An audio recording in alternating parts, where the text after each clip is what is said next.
Glória a Deus. Vamos ficar em pé em nossos lugares, queridos irmãos. Abra comigo em Lamentações. Lamentações de Jeremias. Tem lamentação aí na sua Bíblia? É fácil, quero ver quem vai achar primeiro. Lamentações capítulo 3. Lamentações capítulo 3, verso 21. Lamentações 3, verso 21. Vamos colocar nessa versão. Vamos ler essa versão, tá boa essa versão. Diz aqui na minha versão: todavia, lembro-me também do que pode me dar esperança. Há uma outra versão também que diz assim: quero trazer à memória, que é a versão da Almeida Corrigida, aquilo que me dá esperança. Quem tem essa versão na sua Bíblia aí? Levanta a mão. Quem está com essa versão? Quero trazer à memória. Está escrito memória na sua Bíblia? Aqui. Então, aqui, ó, depois tem a outra versão, queridos. Quero trazer à memória aquilo que me dá esperança. Aqui na minha versão diz: todavia, lembro-me também do que pode me trazer a esperança. Vamos ler todos juntos essa versão que está aqui na tela, dessa Bíblica do Brasil. 1, 2, 3. Quero trazer à memória o que me pode dar. Mais uma vez. Quero trazer à memória. Fecha os teus olhos agora, coloca a tua mão no coração, com a Bíblia mesmo nas suas mãos. E olha, eu quero que você comece a trazer à memória o que pode te dar esperança neste tempo.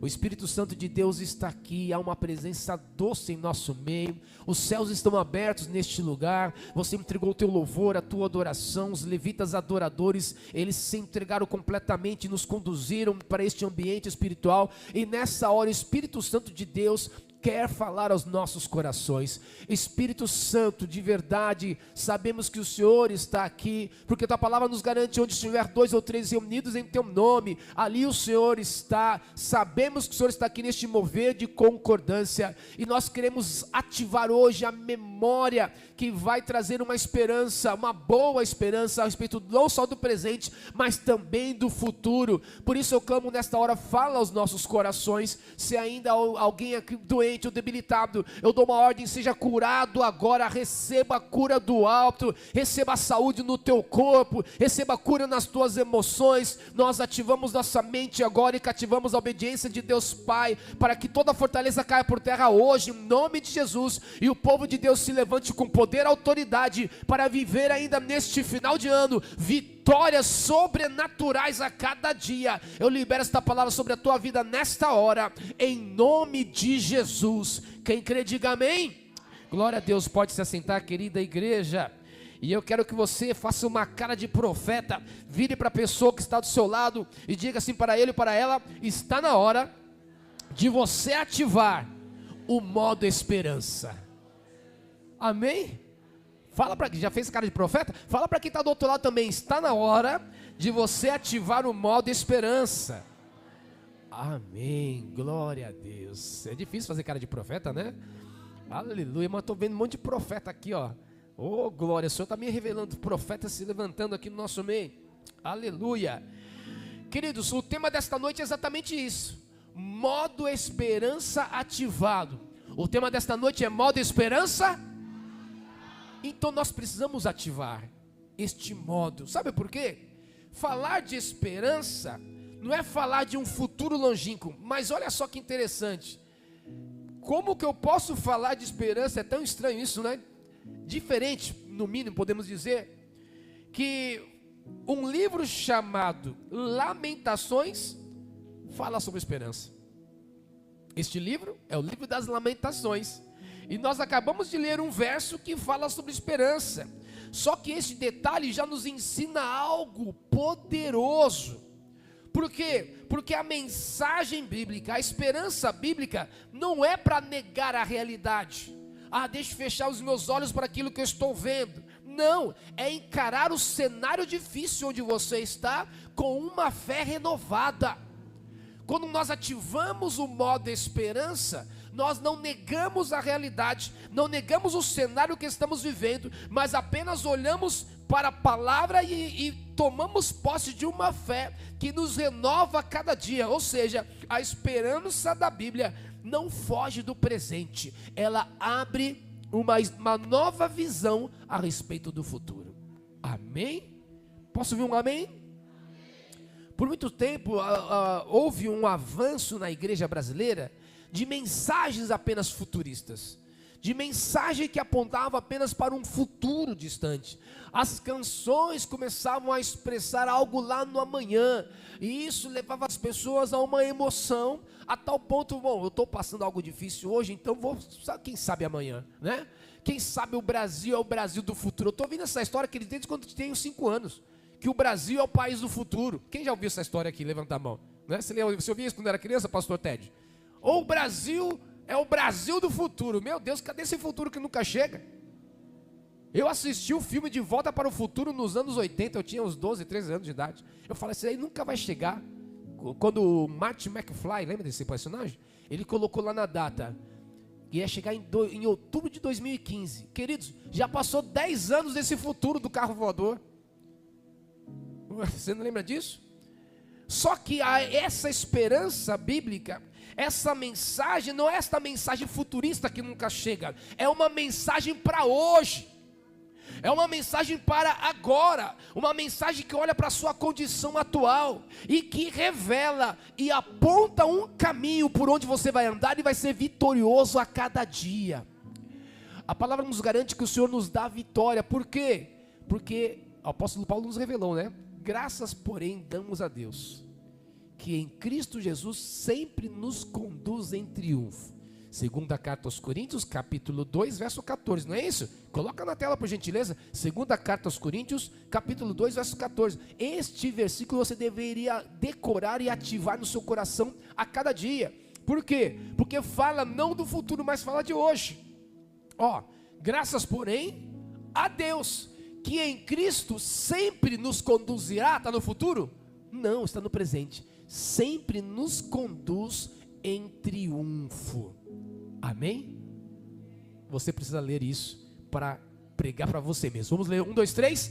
Graças, porém, a Deus, que em Cristo sempre nos conduz em... Agora quero a participação dos jovens, que eles só ficaram lendo e com a boca fechada.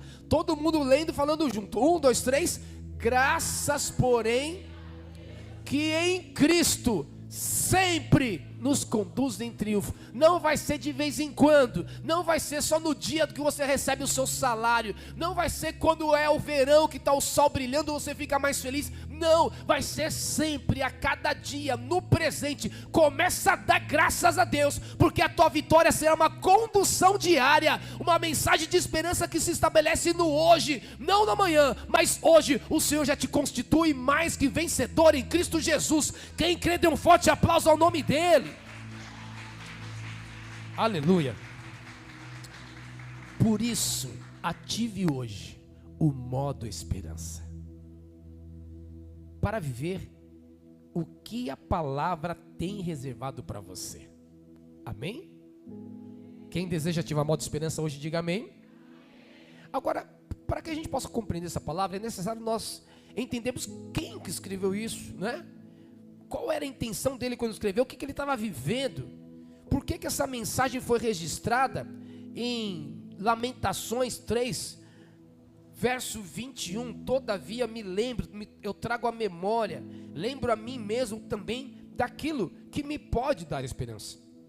Porque antes de ativarmos esse modo de esperança, precisamos entender quem é que está falando essa palavra aqui. E Lamentações foi escrito por um profeta, parece até a continuação da pregação do domingo passado. Domingo passado nós falamos sobre Ezequiel, que já estava na Babilônia. Lamentações foi escrito por qual profeta? Quem sabe aí? Levanta a mão. Profeta Jeremias. Como é bom ter sábios mestres aqui nesta casa. Jeremias era um profeta que ele falou a respeito do que iria acontecer na Babilônia, mas ele também pegou um pouco dessa tribulação que foi profetizada, a tal ponto que ele viu a queda sim de Jerusalém. Então Jeremias, talvez o nome dele tenha um significado incerto. Talvez signifique ou o Senhor lança ou o Senhor exalta. O nome dele. Mas o mais marcante, além de saber que nós podemos ser lançados pelo Senhor para um futuro de glória e o Senhor nos exaltar para um tempo de honra, é saber que quando ele escreveu isso, não somente Lamentações, mas também o livro do profeta Jeremias, ele se mostrou como o profeta mais transparente sobre a sua humanidade. De todos os profetas, Isaías, Daniel, Ezequiel, Osé, Joel, Amós, Obadias, Jonas, Miqueias, Naum, Abacuque, Sofonias, Ageu, Malaquias, e aí vai. De todos esses profetas, Jeremias foi aquele que mais revelou a sua humanidade, porque ele foi mais transparente. Ele abriu o seu coração, tanto é que ele é conhecido como profeta chorão, né? Você sabe disso. E ele, revelando a sua humanidade, escreveu sobre as suas dores, escreveu sobre os seus medos, sobre as suas frustrações, sobre as suas crises internas, e mesmo revelando, de assim, escancarando a sua vida, ele chega num verso, assim, podemos dizer misterioso para quem não sabe, e revela algo para alguém que está pregando para si mesmo. Ele está confrontando a si mesmo, sabe por quê? Porque ele já sabe que a esperança dele está em Deus. Ele está se confrontando com aquilo que ele já sabe sobre Deus. Olha, eu quero te perguntar nesta noite, você já, alguma vez, já se confrontou sobre aquilo que você sabe sobre Deus? É um exercício que nós temos que fazer diariamente. Pergunta para o seu irmão aí, fala para ele, você hoje já se confrontou com aquilo que você já sabe sobre o Senhor? Porque é isso que Jeremias está fazendo aqui. Vendo a queda de Jerusalém, vendo a destruição, vendo a bagaceira toda acontecendo. E fala, Deus, não é possível. E chorando na presença do Senhor, não é possível, Senhor. Olha só. E lamentando, e chorando. E abrindo o seu coração, deixando registrado. Mas ele fala, eu preciso pregar para mim mesmo. Eu quero trazer na memória o que pode me dar esperança. Eu preciso ativar este modo. E eu pergunto mais uma vez, porque às vezes a gente vem para a igreja atrás de respostas, só que nós saímos com mais perguntas. Quando Jó quis respostas, sabe o que Deus fez para ele? Perguntou. Você quer a resposta de Deus? Se prepare para as perguntas. E a pergunta que eu faço, sabe como nós podemos ativar o modo esperança? Em primeiro lugar, reconhecendo a situação atual com sinceridade. Porque o capítulo 3, ele começa com um retrato duro da realidade. E como eu falei para você, uma mensagem de esperança não é fechar os olhos para aquilo que está acontecendo. Não é fechar os olhos para aquilo que está acontecendo no Brasil. Não é fechar os olhos para aquilo que está acontecendo na igreja brasileira ou na sua própria igreja local. Não é fechar os olhos para aquilo que está acontecendo na sua vida. Mas sim, é enxergar o que está ao seu redor e avaliar, analisar. Olha só como começa esse capítulo 3. Eu sou o homem que viu a aflição trazida pela vara da sua ira. E está vendo tudo. Não está escondendo, não está fechando os olhos, falando, não quero nem ver. Ele me impeliu e me fez andar na escuridão e não na luz. O profeta que está falando. Sim, ele voltou sua mão contra mim, vez após vez, o tempo todo, e a tal ponto, queridos, que ele sentiu isso no seu corpo. A tribulação era tanta que ele sentiu isso na sua carne. Olha só que diz verso 4: fez que a minha pele e a minha carne envelhecessem e quebrou os meus ossos. E por aí vai, porque aqui está mostrando a dura realidade. Jeremias viu a queda de Jerusalém, mostrou que isso estava sendo tão doloroso que o seu corpo sentiu a pressão, como nós acabamos de ler aqui agora. Ou seja, eu não estou falando para você negar a realidade. Jesus, ele chorou diante do seu amigo que estava morto há 4 dias. Jesus, lá no Getsemane, ele também sentiu a pressão. E lá no Getsemane, ele sentiu angústia e falou, Deus, se possível, Pai, afasta de mim este cálice.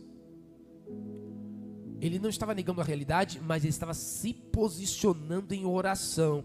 Ele reconheceu a realidade sem fingir que nada estava acontecendo. Esperança não é fechar os olhos, é compreender o porquê dessa origem. Jeremias estava compreendendo, ele tinha a palavra profética, ele sabia o motivo. Então ele estava enxergando aquela avalanche, aquele turbilhão de emoções. Então o que eu quero que você faça, meu irmão e minha irmã, comece a avaliar, a enxergar, a não fechar os olhos, mas a compreender a origem e buscar em Deus a saída, porque a nossa saída está no Senhor. Amém, igreja? Então eu continuo te perguntando, sabe como nós podemos ativar o mal de esperança? Além de reconhecer a situação atual com sinceridade, trazendo equilíbrio para esta batalha na mente, porque a maior batalha se estabelece em nossa mente. Acabamos de ler neste verso 21, eu preciso me lembrar, na minha mente eu preciso colocar um recurso a mais.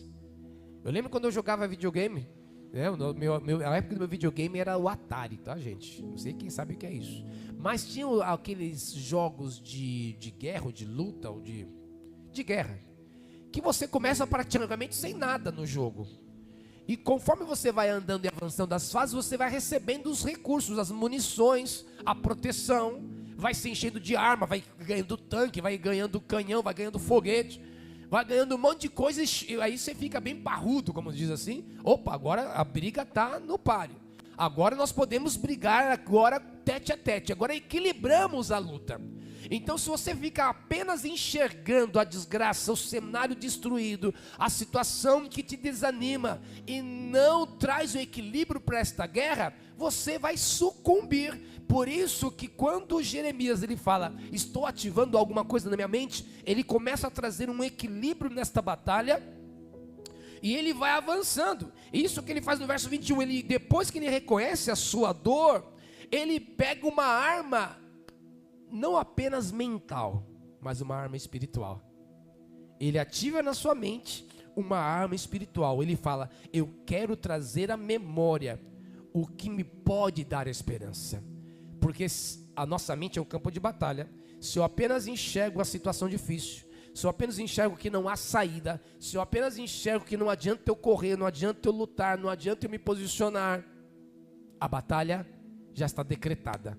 Mas quando eu ativo este modo da esperança, eu falo, eu preciso lembrar de alguma coisa, eu preciso saber aquilo que me dá esperança. Coloca aqui na tela, por gentileza, 2ª carta aos Coríntios, capítulo 10, verso 4 e 5. Olha só o que acontece em nossas mentes, muitas vezes, quando nós permitimos que alguns tijolos sejam construídos, impedindo que os pensamentos sejam avançados e reelaborados. Porque as armas da nossa milícia não são carnais. As armas da nossa batalha, da nossa guerra, elas não são carnais, e sim poderosas em Deus. Para quê? Para destruir fortalezas. Que tipo de fortalezas? As fortalezas que anulam sofismas. Sofismas ou sofistas eram pessoas, os sofistas eram pessoas que traziam palavras que pareciam ser verdades. A palavra sofia tem a ver com saber, com sabedoria. Então, o apóstolo Paulo está falando, olha, nós precisamos quebrar estes pensamentos que parecem que são verdades, destruindo essas fortalezas. Continua aqui na tela. E toda altivez que se levanta contra o conhecimento de Deus, e levando cativo todo pensamento à obediência de Cristo. Ele está falando que está acontecendo alguma coisa na mente, e as fortalezas estão sendo quebradas na mente, e os pensamentos enganosos estão sendo destruídos na mente, e as nossas mentes precisam ser levadas cativos, não para Satanás, não para o mundo, não para a nossa própria carne, mas à obediência de Cristo. Quando nós ativamos o nosso pensamento obedecendo a Jesus, é aí que a nossa vitória acontece. E eu quero te perguntar agora para cada um, quem quer ter vitória na sua mente aqui nesta noite? Diga amém. Então coloca a mão sobre a tua cabeça e diga assim, eu destruo fortalezas hoje em minha mente, e profetizo que todo pensamento que eu tenho será cativo à obediência de Jesus Cristo. Eu anulo sofismas, pensamentos errados, eu destruo estas fortalezas e declaro que a minha arma mental é a esperança que eu trago para a minha memória, em nome de Jesus. Amém?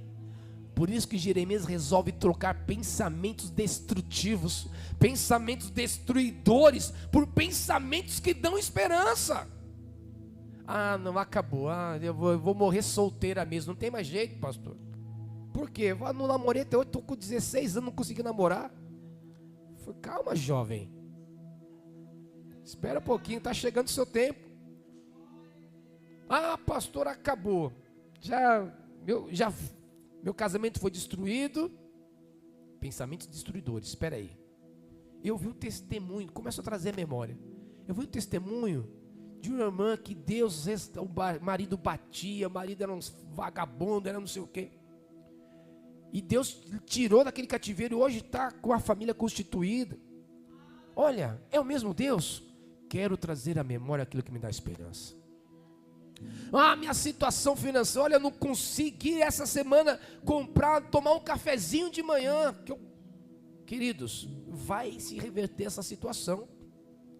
E eu falo também que eu já passei por situações difíceis financeiras. Já contamos parte da nossa história aqui para vocês, de termos quase a nossa casa levada por conta do financiamento, de ter um oficial de justiça na porta levando o nosso carro embora. Nós nos posicionamos. Eu falei para minha esposa, vamos responder isso com trabalho e oração. A minha resposta sempre foi essa: como nós vamos fazer agora? Vamos responder com trabalho. E Deus tem sido bom para com a gente, e Ele é bom com você também. E depois da história, você sabe, nós quitamos nossa casa, quitamos nosso carro, tudo trabalhando. Antes até mesmo de estar aqui na igreja. É para você não achar que é por causa da igreja que a gente está ficando rico, tá? Você sabe, porque é isso que passa na cabeça do povo. Mas nossa esperança estava em quem? No Senhor. Ativa o modo esperança nesta noite. Amém? Ativa o modo, não é só eu que passo o perrengue, não. Muita gente tem passado, muita gente passou. E se nós estamos aqui, é porque o Senhor tem nos sustentado. Eu vou falar sobre isso já já. E Jeremias, ele resolve então trocar pensamentos destruidores por pensamentos que dão esperança. E sabe o que é a esperança? A esperança é escolher qual pensamento que você vai alimentar. Amém? Você precisa então determinar: eu vou escolher alimentar o pensamento da esperança. E quando nós chegamos nesse verso 21, todavia, eu me lembro também do que pode me dar esperança. A partir dele, nós encontramos outras respostas. Afinal, o que é que nos dá esperança? Acompanhe comigo, verso 22. Olha o que diz. Aleluia. Glória a Deus. Renovam-se a cada manhã. Grande é a sua 22, né? Graças ao grande amor do Senhor é que não somos consumidos, pois as suas misericórdias são inesgotáveis. Eu quero ver essa versão. As misericórdias do Senhor são a causa de nós não sermos, porque as suas misericórdias não têm fim. Aplauda a misericórdia do Senhor sobre a tua vida. Aleluia. Aqui está a resposta. Sabe o que nos dá esperança? As misericórdias do Senhor. Aleluia. Se você está hoje aqui, se nós estamos hoje aqui, é porque nós não fomos consumidos, óbvio, não é? Se você tivesse sido consumido, você não estaria aqui. Tem gente que não está aqui, não foi consumido, espero que não tenha sido consumido, tá? Mas está sendo consumido pela preguiça, por uma situação, por um mimimi, não é? Mas se nós estamos aqui, é porque nós não fomos consumidos. Mais uma vez o Senhor nos alcançou com a sua misericórdia. A misericórdia dele nos alcança mesmo antes de nós pedirmos. Sabe por quê? Porque ele já manifestou isso ali na cruz do Calvário em Cristo Jesus. Olha, duas forças poderosas divinas se manifestaram naquele dia do sacrifício de Cristo: graça e misericórdia. Gostei da palavra que o Denivaldo falou aqui. Eu recebi uma graça do Senhor. É isso mesmo. Graça é o favor que nós não merecemos. E misericórdia, o castigo que era para ser nosso, nós fomos livres dele. E esta misericórdia tem nos alcançado hoje. Em Êxodo capítulo 20, está escrito sobre os 10 mandamentos. Lembra dos 10 mandamentos? não é? Aí tem um detalhe lá no mandamento que Deus fala o seguinte: olha, porque eu sou Deus zeloso, que visito a iniquidade dos pais nos filhos até a terceira e quarta geração. Quando ele está falando ali sobre idolatria, aí você fica, meu Deus, por que isso? Até a quarta geração, essas pendências acontecendo, o Senhor nos livra. Mas ele diz na sequência: e faço misericórdia até 1000 gerações para aqueles que me amam. Tem alguém que ama o Senhor aqui nesta noite? A misericórdia dele vai te alcançar até 1000 gerações. Porque esta é a vontade. Olha aí, olha esses meus comunicadores tão afiados. E faço misericórdia até 1000 gerações daqueles que me amam e guardo os meus mandamentos. Aquele que tem os meus mandamentos e os guarda, este é o que me ama. E ele será amado por mim e amado pelo meu Pai. Guarde os mandamentos do Senhor. Ame ao Senhor. E você vai ver esta misericórdia transbordando na sua vida, transbordando na vida do seu filho, transbordando na vida do seu neto. É o tempo desta geração se levantar. Tem tudo para dar certo. Quem aqui é filho de crente? Levanta a mão. Deixa eu ver quem é filho de crente. Levanta, fica a mão bem erguida, bem alta. Vamos lá, beleza. Quem aqui é neto de crente? Levanta a mão. Neto. Opa, que legal. Agora, quem é bisneto de crente? Bisneto de crente. Olha, seus problemas. Bisneto de crente, levanta a mão, bisneto. É a quarta geração, acabou todas as pendências, viu? Vocês têm tudo para voar agora. E vocês que são amados serão alcançados até 1000 gerações. É a palavra do Senhor. Está na hora de você estancar o mal. Não aceite mais viver a mesma história. Ah, na minha família todo mundo, olha, todas as mulheres casam grávidas ou nem casam. Na minha família todo homem que se envolve com, sei lá, com prostituição, com bebida. Alguém tem que parar esse mal. Alguém tem que estancar essa malignidade. Porque o sangue de Jesus tem poder. O sacrifício de Jesus foi completo e perfeito. Toda a maldição foi pregada naquele madeiro. E em Cristo Jesus nós temos vida e vida em abundância. Se você conhecer a palavra do Senhor, você pode chegar diante do grande juiz e tomar posse daquilo que é teu por direito. É direito do povo de Deus ser liberto, ser livre de toda malignidade, de todo cativeiro. É por isso que estamos às quartas-feiras aqui quebrando malignidade, quebrando cativeiro, quebrando vínculos. Por quê? Porque o povo de Deus precisa de se despertar para isso. Amém? Não pense que é só sentar nessa cadeira, não. Tem atitudes espirituais que você, como filho de Deus, eu também, nós precisamos tomar e fazer e praticar. Quem está entendendo essa palavra, diga amém.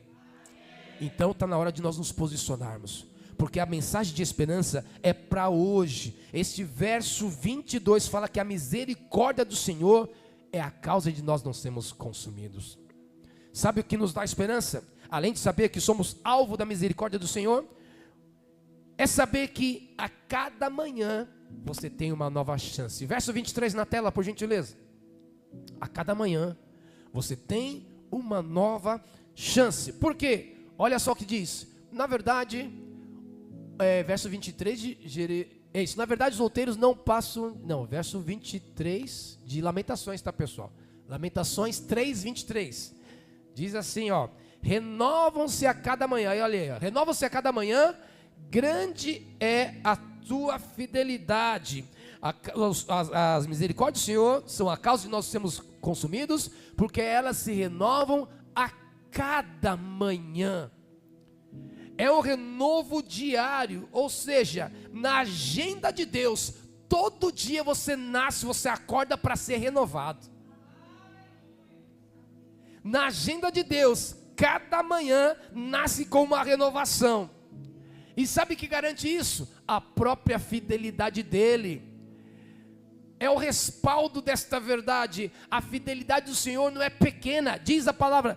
Grande é a tua fidelidade. Não é uma fidelidade instável, não é uma fidelidade que falha. A fidelidade do Senhor nunca vai falhar. Amanheceu? Então Deus te deu uma nova oportunidade. Deus te deu de novo a oportunidade de vencer. Tudo na Bíblia nos leva para um renovo. Em Cristo Jesus nós somos uma nova criatura. Ou seja, haverá renovo. Pastor, já estou com 68 anos, vai ser renovado. Você vai começar a ver até sua pele esticar do nada. Estou profetizando agora aqui. Vai receber colágeno espiritual do céu. O renovo é para cada dia, na agenda de Deus. Cada manhã é uma nova chance. Vira para a pessoa que está do lado e profetiza para ele, para ela, diga o seguinte: amanhã de manhã você vai ser renovado, e na terça também você vai ser renovado, e fala para ele na quarta, na quinta, na sexta, no sábado e no domingo, todos os dias você será renovado em nome de Jesus. Aleluia! Toma posse dessa verdade. Oh, aleluia! Falta menos de 45 dias para acabar esse ano. Olha, voam, hein?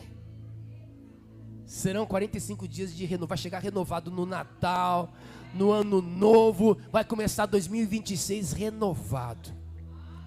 Amém? Porque a palavra do Senhor é para cada manhã. E olha só o que diz o verso 24. Está fazendo a gente entender por que nós podemos ter esperança. O que é que nos dá esperança? Olha só o que diz o verso 24. Vamos ler todo mundo junto? 1, 2, 3. A minha porção é o Senhor, diz a minha alma, portanto esperarei nele. Meu Deus, se você soubesse por que está por trás dessa palavra. Sabe por que Jeremias, o profeta, está falando a minha porção ao Senhor? Essa frase nem pertencia a ele. Essa frase pertencia aos levitas. Porque quando o povo de Israel saiu do Egito, passou pelo deserto, chegaram na terra prometida, a terra foi dividida em quantas tribos? Em 12 tribos. Os levitas, eles receberam uma porção na terra, sim ou não? Não. Não receberam, porque eles deveriam ficar espalhados entre as 12 tribos para falar de Deus, para lembrar do povo: olha, é necessário sacrificar, olha, se arrependam, se aproximem de Deus. E sabe o que Deus falou para os levitas? Vocês levitas não terão uma porção na terra, eu serei a sua porção. Então ele pega uma frase dos levitas, sabe por quê? Porque Jeremias viu Jerusalém sendo destruída. Agora ninguém mais tem terra. Não é só os levitas que não tinham terra nessa situação. Agora está todo mundo no aperto. Agora estava todo mundo vendo a destruição. Agora estava todo mundo sendo roubado. Agora está todo mundo sofrendo opróbrio. Então ele pega uma palavra de esperança e toma posse para ele, para uma nação inteira, e diz: pessoal, agora é o seguinte, a nossa porção é o Senhor, vamos esperar nele. Mas o Brasil não tem jeito, roubaram o aposentado, é o escândalo maior de todos, é escândalo do INSS, escândalo dos anões, escândalo não sei do que, escândalo um atrás do outro, durante 20 anos sendo saqueados. Olha, se é um problema nacional, a minha porção, a nossa porção está no Senhor. Nossa esperança está nele. Não é no sistema financeiro, não é no sistema bancário, não está em políticos, não estão em pessoas. A nossa porção é o Senhor, a minha e a tua porção. Isso é uma garantia que nós podemos olhar para o futuro e para o presente com esperança. Saber que ninguém pode roubar a presença de Deus de você. Pode roubar alguma coisa fisicamente, pode tentar levar as suas coisas, os seus bens, mas ninguém vai tirar a tua porção, é o próprio Senhor. Tem como alguém, às vezes eu brincava, achava um crente na rua, né, e via por trás dele: passa a sua unção agora. Tem como fazer isso? Não tem. Passa a presença de Deus aí, vai ficar endemoniado. Não tem como. Já pensou? Só faltava essa, o diabo querer roubar a presença de Deus. Impossível. Porque a alegria e a esperança, o favor do Senhor que Ele nos dá, ninguém poderá roubar. Aleluia. Foi isso que Jesus falou em João 16, verso 22. A alegria que eu te dou, ninguém poderá te dar. Vos dou a paz, não a dou como o mundo a dá. Nós temos da parte de Cristo a paz. Temos da parte de Cristo a alegria. Temos da parte de Cristo a esperança. Ei, olhe para o seu futuro com esperança. Olhe para o seu amanhã com esperança. E olhe também para o seu hoje, porque Jesus está te dando alegria hoje. Jesus está te dando a paz hoje. Está tudo balançando, mas nele nós permanecemos em pé. Mas ele também permanece. Porque os montes de Sião são altos, né? E assim como são os montes de Sião inabaláveis, assim também são aqueles que confiam no Senhor. Alguém confia no Senhor aí? Diga amém. Glória a Deus. Por isso que eu quero que você entenda que a nossa esperança está nele. O que nos dá esperança? Já te falei, a misericórdia do Senhor. Também te falei, cada manhã uma nova chance. Agora acabei de falar que ninguém pode roubar a presença de Deus de você. Mas há algo também maravilhoso, que vai te entender e te dar a certeza que você pode ativar o modo esperança. Sabe qual é? É saber esperar. Por mais, vamos dizer, óbvio que isso seja, é ter o jeito certo de esperar. Sabe por quê? Vou falar. Esperar, eu espero no Senhor. Mas está esperando de que jeito? Esperar no Senhor não é como você está esperando o ônibus, sai correndo de casa esbaforido, atrasado. Chega no ponto, aquele desespero e começa a ficar impaciente. E começa a xingar. E o motorista que não aparece. Você está esperando, né? Está esperando o ônibus, sem paciência, já lamentando, murmurando, xingando todo mundo que passa. Não é desse jeito, porque o verbo esperar aqui é cavar. Nesse verbo esperar, que está aqui no verso 25, vamos lá. O Senhor é bom para com aqueles cuja esperança está nele, para com aqueles que o buscam. Bom é o Senhor para os que esperam nele. Bom é o Senhor para os que esperam por ele. Esse verbo esperar é uma esperança que é carregado de uma expectativa boa. É a ideia que, se eu estou esperando em Deus, coisa boa vai vir, não é? Se eu estou esperando por ele, alguma coisa boa vai acontecer. E olha só o que ele diz: os que esperam por ele, para a alma que o busca, na sequência. Por favor. Bom é aguardar a salvação do Senhor, por isso em silêncio. Vou falar sobre isso já já. Bom aguardar a salvação do Senhor. Mas esse verso anterior, que é o começo do 25, nos ensina que temos que aguardar com uma expectativa boa. Alguma coisa boa vai acontecer. Algo novo está vindo, como aquela canção que nós entoamos aqui. Algo novo está vindo, e algo novo e bom. Vamos repetir? Algo novo está por vir. Diga comigo bem forte: algo novo e bom. Porque é isso, queridos, quem espera no Senhor é alvo da sua bondade. Eu estou esperando o Senhor e não estou parado, estou seguindo o meu caminho, estou obedecendo ao Senhor, estou debaixo de uma obediência, resultado da minha resposta à condição que a palavra me coloca, porque a palavra sempre é condicional. Se ouvirdes, se creres, se me buscardes, sempre tem um se que leva você a ter uma resposta.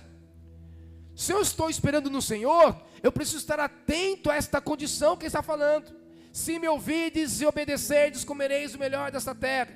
Estas bênçãos os perseguirão, os alcançarão, se você se posicionar. Então você precisa se posicionar mesmo tendo esperança. Amém? Povo de Deus, se posiciona nesses últimos dias, antes de Jesus voltar. Precisamos estar posicionados em santidade, responder ao chamado do Espírito Santo, estamos ligados e conectados com Ele. Ative o modo esperança, porque o nosso futuro começa agora, um futuro de vitória e de bênção, um futuro de realização na presença dEle. Quem espera no Senhor é alvo da bondade dEle, e eu profetizo a bondade do Senhor alcançando você, a graça e a misericórdia te alcançando, as bênçãos decorrentes desta palavra te perseguindo, te alcançando em nome de Jesus. E caminhando mais um pouquinho, agora sim, o verso 26 diz o seguinte: é bom aguardar a salvação do Senhor, e isso em em silêncio. E aqui é um grande ensinamento. Sabe por quê?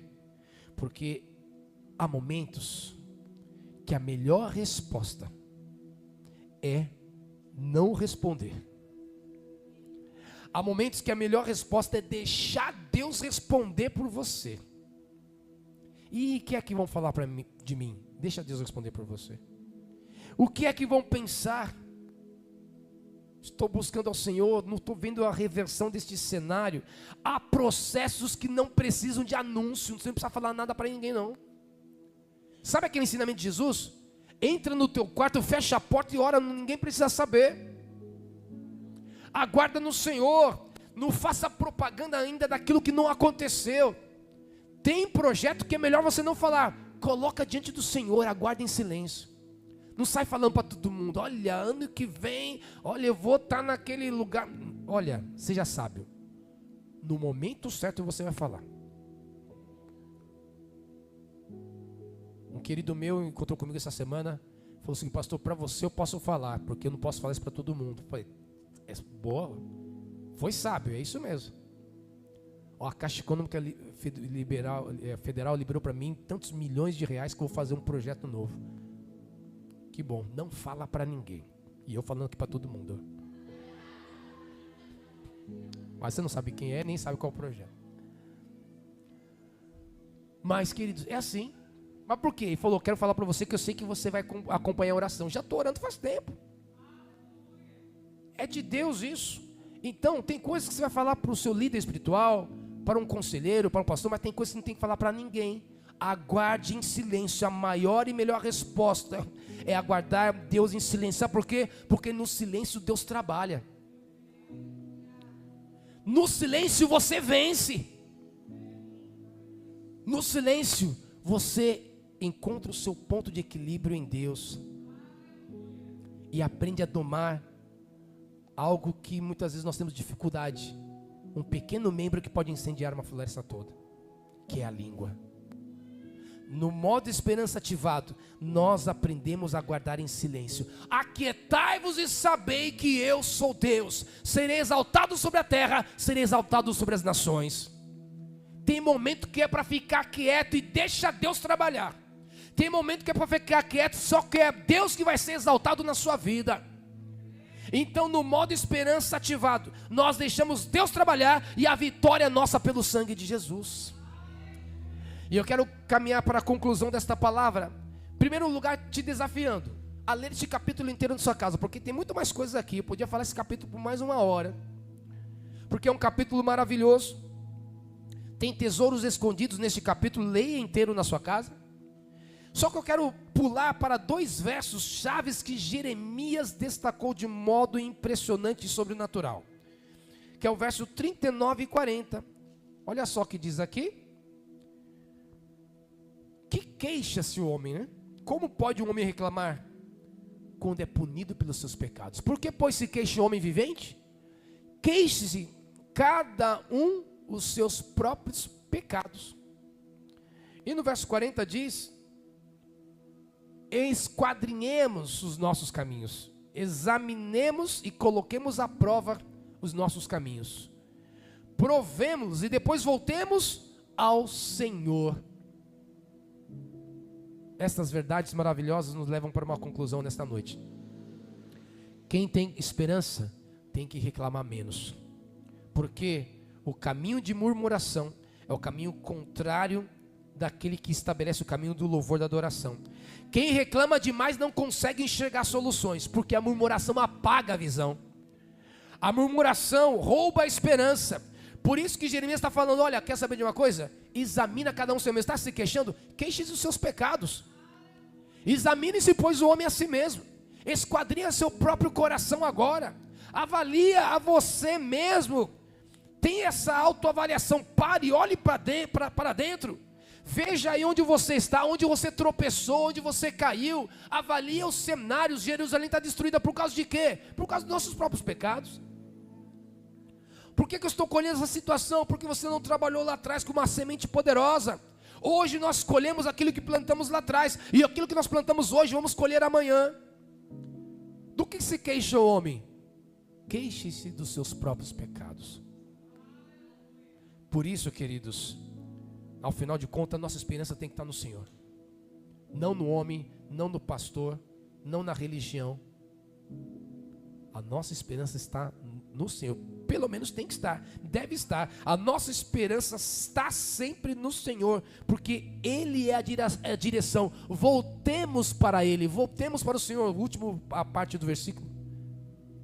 Esquadrinhemos e coloquemos à prova os nossos caminhos. E depois, para onde que a gente vai? Vamos para o boteco? Não. Vamos para o Senhor. Vamos ver o que está acontecendo e voltemos para o Senhor. Este é o significado da conversão. Você está no caminho, você converte e volta para Deus. É para Ele, na direção dEle. É por Ele que estamos aqui. Ele é a direção, Ele é o destino, Ele é o sustento. Voltemos para Ele. Igreja de Cristo nesta terra, Igreja Atos, Igreja do Brasil, quem estiver me escutando, está na hora da gente voltar para o Senhor e buscar o Senhor mais do que antes e mais do que amanhã, porque a nossa esperança está nele. Não sei se virão dias difíceis, mais difíceis do que nós estamos vivendo, economicamente, em relação à saúde, se haverá outra pandemia, eu não sei, não posso te dizer nada. Não sou especialista em economia, não sou especialista em política, mas eu posso ser especialista em buscar ao Senhor.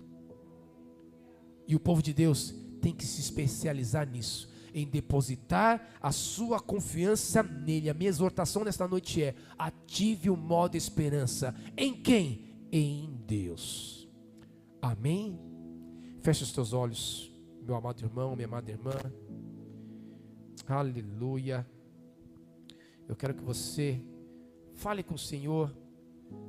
Aliás, vou mudar. Fale com você mesmo. Lembre daquilo que Deus já fez na sua vida. Quando Ele te livrou. Quando Ele abriu uma porta quando você precisava. Quando Ele estendeu a mão quando você estava caído.